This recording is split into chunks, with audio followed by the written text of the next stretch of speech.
So they asked me today to talk a little bit about some of the opportunities that the Affordable Care Act is affording the researchers. And I have to say that I learned a lot, actually, by reading all of these papers. And one of the things we don't think about a lot at CMS is the credentialing and what role it plays. And one of the things I think that was most striking as I looked through this and started to look at the work that we were doing and what's been happening in the Affordable Care Act is what an amazing opportunity it is now. As we're looking and making some pretty dramatic changes in the healthcare environment, there is huge opportunities, I think, for nurses, and also huge opportunities to try to extend and expand the role that research is playing and helping us to better understand the role that nurses are playing. So first, I just want to thank all of you for the work that you're doing. The role of nurses has for such a long time been a bit hidden.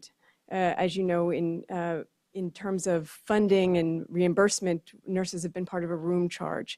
And we really appreciate the fact that you guys are looking at what role nurses are playing, how the different nurses are being able to participate in the healthcare delivery system, and also what role they might be able to play into the future.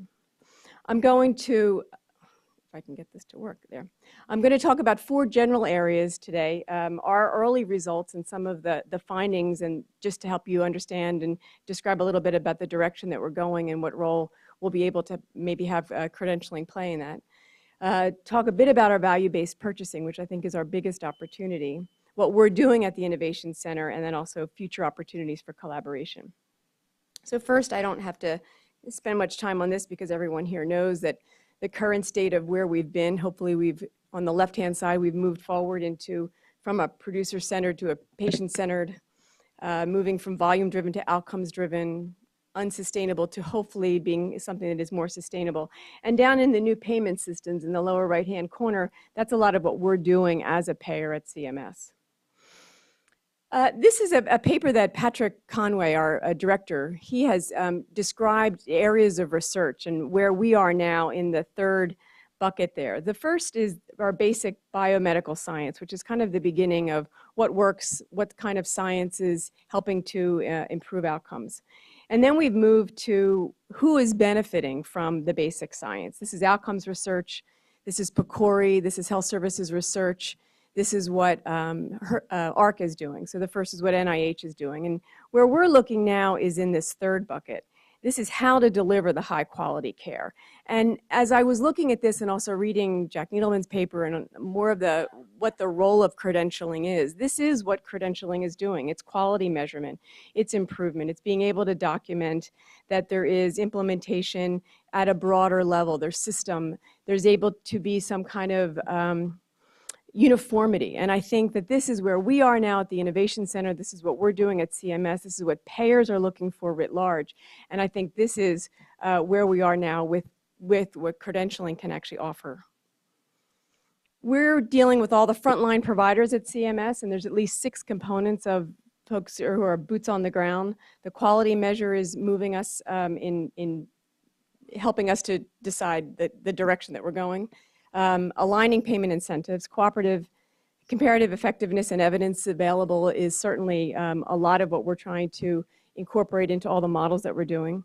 Health information technology is critical as we move forward, and we've talked a lot about being able to capture the data in a way that's comparable and actually usable, turning data into information. Quality improvement collaboratives, we're doing a lot of that at the Innovation Center because ultimately where we have success, we're allowed to scale and spread, and the only way to do that is to have quality improvement in collaboratives and learning networks. And training clinicians in multidisciplinary teams, which is something that CMS has not tended to do before, but we've actually got some pretty exciting work going on there. We've got some early example of results of what's been happening over the past about decade or so. But there's still a lot of variability in both cost and quality. We know what's moving the needle in some areas, but there's a lot more unknowns of where we're going. So a couple of the early findings, the blue there is Medicare per capita growth, and the red line is the medical CPI growth. And you can see over the past decade or so, there's been a pretty dramatic decrease. We don't really know what's going. We think that a lot of this is because of health system reform and changes that are happening. A couple specifics that we do know that we've been able to see. Hospital readmission rate over the past 4 years, We've seen a pretty significant decrease in hospital readmission rates. Here's a reduction in bloodstream central line infections. And these two, I think, are important because when you think about why these are improving, we then have to think about who's making these improvements. And of course, in many of these, the nurse is playing a huge role. And is it nursing general, or who is it in nursing? Is it the organizations? Which organizations are making this happen? So this has been from kind of health systems and payers, but there's also patients are paying attention to this. Patients are seeing that there's improvements. And here, over the past 5 years, we've seen Medicare beneficiaries who are part of Medicare Advantage programs are starting to pick their providers based on the star ratings. We saw the star ratings are getting higher, and we see the patients are selecting with their feet. So the patients are understanding this, and I think there's another opportunity for credentialing, that if patients are understanding that we can select and choose based on quality measures, this is yet another stakeholder that I think is critical that we include in our description of what it is we're doing and how we target the message. Value-based purchasing, we've got some specific programs that we have in hospital and physicians and clinician areas. We've got the readmission dings or penalties. We've got EHR incentives, lots of new inpatient quality reporting. At the clinician level, we've got the value-based modifiers that we've been doing. And these are things that we're doing that are very targeted. But overall, I think that's when we're looking at value-based purchasing, it's this moving from a fee-for-service to the outcomes, paying for performance versus paying for volume. 5 general principles that we're using for value-based purchasing: defining the end goal. It's not the process, but what are we doing and how are patients improving? All providers' incentive must be aligned. We can't have some providers that are making money from one intervention, yet other providers who are saving. The right measure must be developed and implemented in rapid cycle. And here's where I think we're looking to reach out to the colleagues in the industry to help us make sure that we've got the right measures. Are we measuring, for example, things that are capturing nursing care delivery? CMS must actively support this quality improvement, and we're trying to do that at every step of the way. And clinical engagement and patients are actively engaged, and we're starting to do more and more programs now where the patients are key players that are and looking at their decisions. So the Innovation Center, as many of you I'm sure know, we are, as part of the Affordable Care Act, the purpose of the center is to test innovative payment and service delivery models while we're improving quality and reducing expenditures. We've also got the opportunity to be able to expand and spread when we find successful models. And success is when the actuaries are able to document that we've had a decrease in cost while we've been able to maintain or improve quality. So over the past 3.5 years or so, our portfolio is growing. We've got lots of programs. And what I'm going to do now is just spend a couple minutes going through some key examples of programs where, after thinking and looking, we've been able to identify that credentialing could have a huge role in better understanding the success of the programs. I won't bore you with all of these. All of these, you can find any information on any of these on our website, which is on the last slide. Our distribution of programs are pretty much consistent with population. I remember when this slide, I've been there for about 3.5 years at the Innovation Center, and I remember when this slide had about 32 dots on it in the beginning, so we're certainly expanding. ACOs, I think, are interesting. ACOs are the first program that we had at the Innovation Center. When you look at the goals for the ACO, each of those 3 bullets under the goals for the ACO talk about the coordination of care in some way, shape, or form. And the coordination of care, we know, is a huge role that nursing is playing. The key for ACOs is a shared savings model, that when providers can demonstrate that they've been able to provide care that is less than a benchmark, while they've been able to make sure that a certain number of quality measures are maintained, that's when they can share the savings.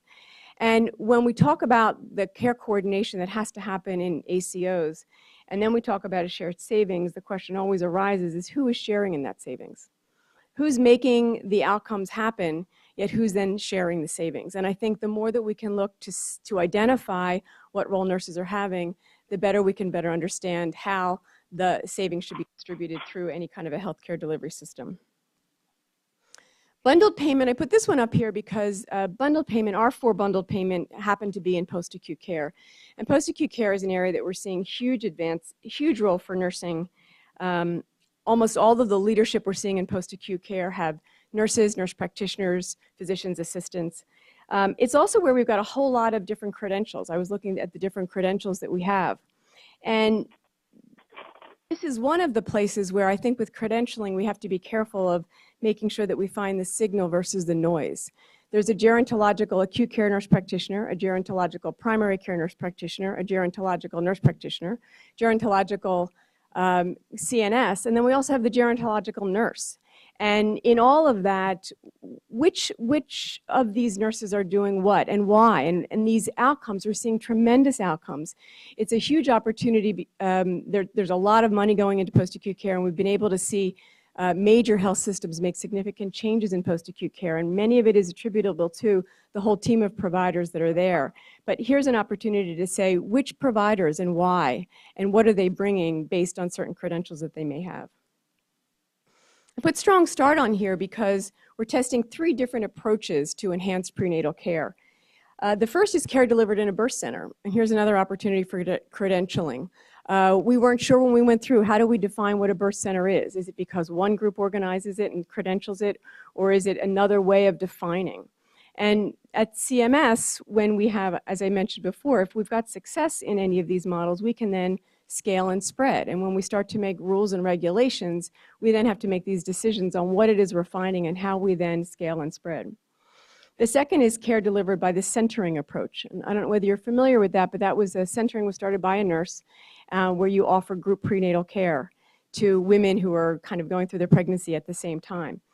But then we've seen other folks start to do centering that are not nurse. Does that matter? Does it matter who the provider is? And again, here's another way of trying to standardize and better understand what the intervention is and who it is that's providing it, and if the who is providing it makes a difference in the outcomes. Our comprehensive primary care is another one of the early models that we did, and it's looking at not just payment change, but we also are pretty specific in the kind of milestones that we're asking primary care providers to provide and monitor and report on quarterly.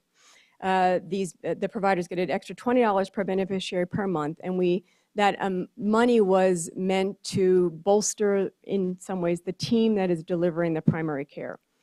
And so this is, if I can get them, this shows at baseline what the teams of primary care providers were. And you can see the bar all the way to the left is the smallest primary care teams with less than 2 full-time physicians, and the bar to the right is the largest primary care practices with greater than 7.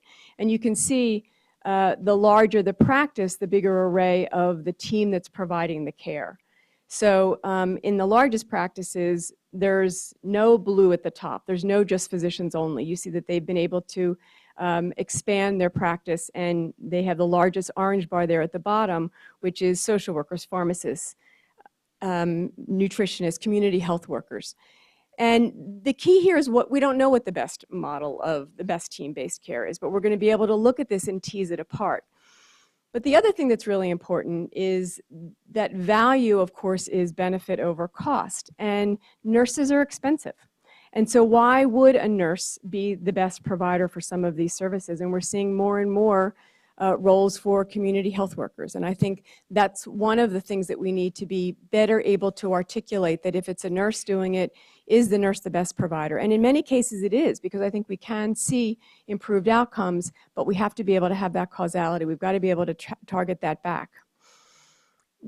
This is another great slide of care management was something that we knew was critical in our comprehensive primary care. And we asked who was it that was providing the case management, the care management. And you can see in a third of the practices it was the physician providing it, but in another third it was the MA. And their RNs were providing 15% of it. So what is care management and who is the best provider, and better understanding, because again, in the value-based system, if a lower cost employee can do it and can do it with quality outcomes, maybe that is the better person to provide that care.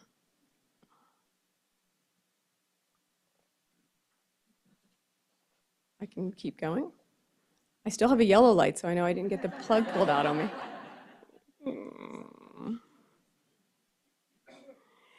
So the next thing I'm going to talk about is the state innovation model, and there's no great slide, so I can just talk about that. Our state innovation model, that gave money directly to the governors. We specifically did not give it to the Medicaid offices. Gave it to the governors because we wanted to see if there was a possibility to have blended funding streams, but also there is a specific emphasis on looking at whether there's barriers for the full extension of the workforce.